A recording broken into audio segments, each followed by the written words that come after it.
Hi, I'm here with Jessica Wynn, and Jessica, today we're going to just talk about your life a little bit. It's going to be about 10 to 15 minutes, and we're going to focus specifically on how wrestling has affected your life. So, Jessica, do you just want to go ahead and start off and tell me a little bit about yourself? Well, I'm Jessica Wynn. I'm from Houston, Texas. I wrestle on the women's team at Cumberland, and I'm an accounting and communications double major.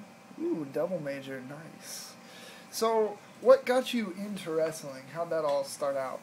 Well, I started wrestling my freshman year in high school. I was on the varsity volleyball team as a freshman, but I didn't really like being the libero.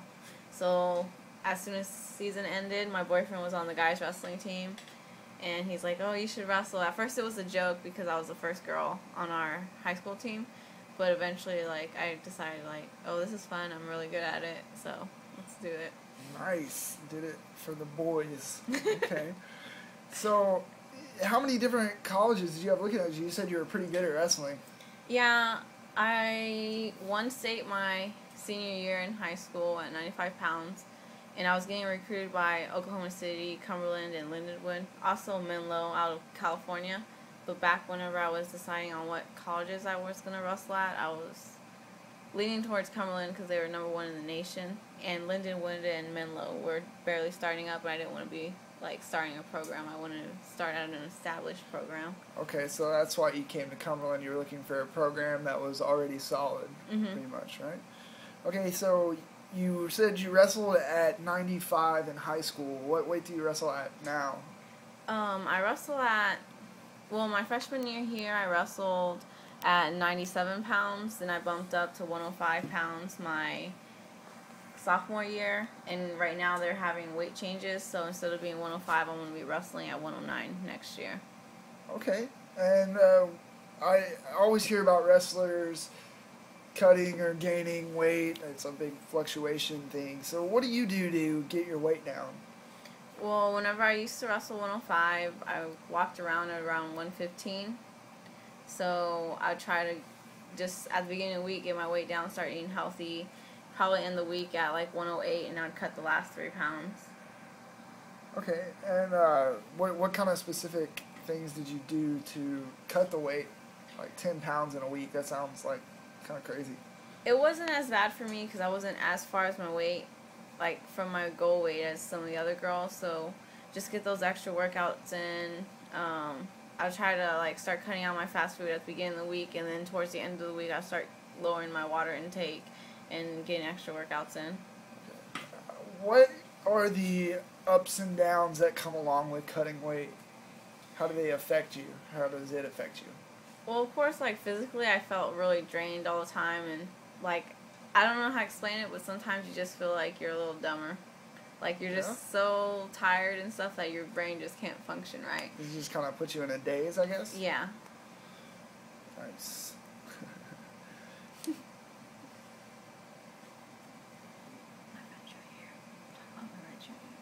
Okay, so how do you feel about this year? What happened to you this year? I knew it was something a little bit out of the norm. Yeah, this year I didn't really compete. It was my redshirt year.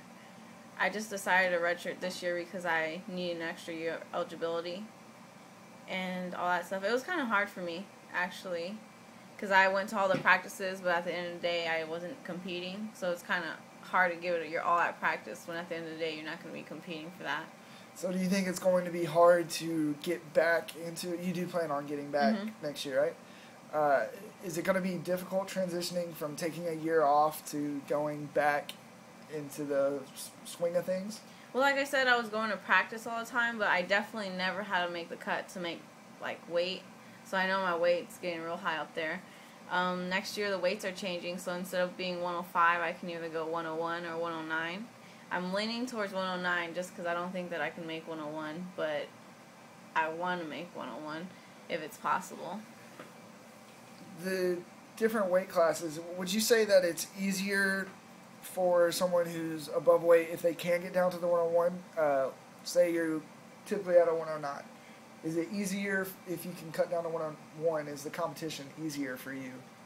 I definitely think so. I think that if I come in from the summer at 115 and I make 109, it's only 5 pounds. It's one workout away from making weight. I'd kind of be small for that weight class. So I want to go 101 so that I'm like a bigger girl in that weight class. It's just I don't know if my body will let me anymore. Does that play a factor a lot of the times when you go to the competitions? Do you see these smaller people in the weight classes that usually, do they get beat more often? I think that in this level of competition, there's like so much college competition now, and we have to wrestle in the open circuit that everyone cuts weight. So if you don't cut weight, you're kind of the one at the disadvantage. Because like it's so serious for everyone to cut weight that if you don't, you're definitely going to be the small person in the weight class. Okay, wrestling has been a big part of your life so far. How do you think that it will help you in the future? Well, I'm definitely glad that I had the opportunity to wrestle here because, of course, it helped me get my education. That was like a big part of me wrestling in college is that it helped me pay for my college. And also, I think that wrestling just taught me a lot of things that I can use in like life. Like, I don't know, you don't learn how to be disciplined until you have to discipline yourself in eating and discipline yourself in working out. Like, it's so hard when you're cutting weight to get out there and do it by yourself. Like, all my friends that don't wrestle, they're all going out, having fun, partying, eating a lot, eating whatever they want. And I have to mentally say, like, okay, Jessica, if you want this, you got to do it. Yeah, so it puts a lot of restrictions that aren't necessarily a bad thing. It kind of teaches you a lesson through that. Yeah, right? I feel like later on, like, when I'm working and stuff, I want to be able to have, like, self-control. Like, okay, don't do this. You need to finish this project for the company. Or not even that, just knowing that I can push myself to do things that I didn't think were possible before. Yeah, I think maybe I should wrestle. I'll just kind of eat whatever I want, and I think that's going to catch up to me eventually. So, after college, what happens to wrestlers? What do they do after college is over? Well, basically the only options you have after college is to make the world team or be on the Olympic team. So, right now, since there's so little women's wrestlers, a lot of us are eligible to wrestle on the open circuit. So we're already like currently transitioning to wrestling on the open circuit. So some tournaments we might go to are college only, and other tournaments we go to have college students in them, but they're also open tournaments. So like I wrestled the Olympic champion before. How'd that turn out?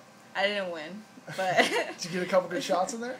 No, it wasn't pretty, but I'm just saying I got to wrestle with her. That was cool. I mean, even if she was turning me into a pretzel, I was just like, oh, she's touching me right now.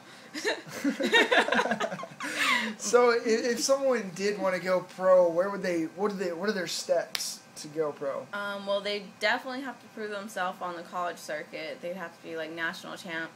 They're looking for, like in college, you want to start setting yourself out and winning tournaments, not just college tournaments, but also placing high in open tournaments.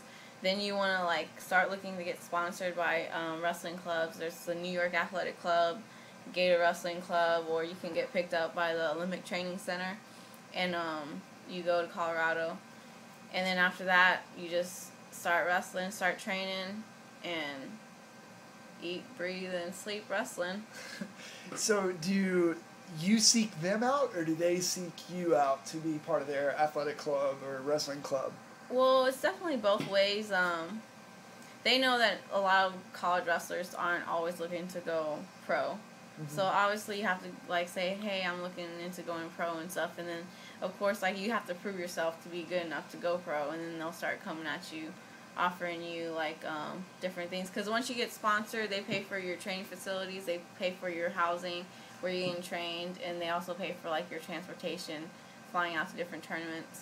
Yeah, that's what I was gonna ask next. What kind of monetary thing do you get for being a pro wrestler? Is it worth it? I think a lot of it, especially for girls, like you don't really see a lot about like wrestlers, like actual wrestlers, not WWE wrestlers out there. A lot of it's like personal satisfaction, knowing that like you're the best of the best. You don't really get paid a lot, but you get paid for they pay for your living expenses. You don't get paid a lot. Of course, like if you win a tournament, the cash prize might be like $4,000 or $5,000. You get to keep that. Olympics, they pay for your trip to the Olympics, and they also pay for your year of training that you're going to be training for the Olympics. So cool. So we talked about how wrestling has affected your life. How would you say the wrestling team is here? Well, Cumberland's, like I said, when I first came here, it was number one. It was definitely good to travel with the team while they're number one, but because we've had a lot of problems with our coaches and all that stuff, and recruiting hasn't been that great, our team has kind of gone down. I think we're like fourth right now. Still pretty good. Yeah, still pretty good. But you want to be the best, yeah, right? but I wanted to be the best. And, I don't know, we're definitely, and also we had a lot of people redshirt, a lot of, the freshmen I came in with redshirted with me this year, and we had a lot of injuries, so next year, like, I'm really thinking that our team's going to be real good. Awesome. Well, Jessica, it's been great talking to you today. I appreciate you being open about how wrestling has affected your life. Do you have any last statements that you want to say or anything you want to ask me to my knowledge on wrestling? No, I think I'm good. All right, Jessica. Well, thank you. It's been a pleasure. Okay.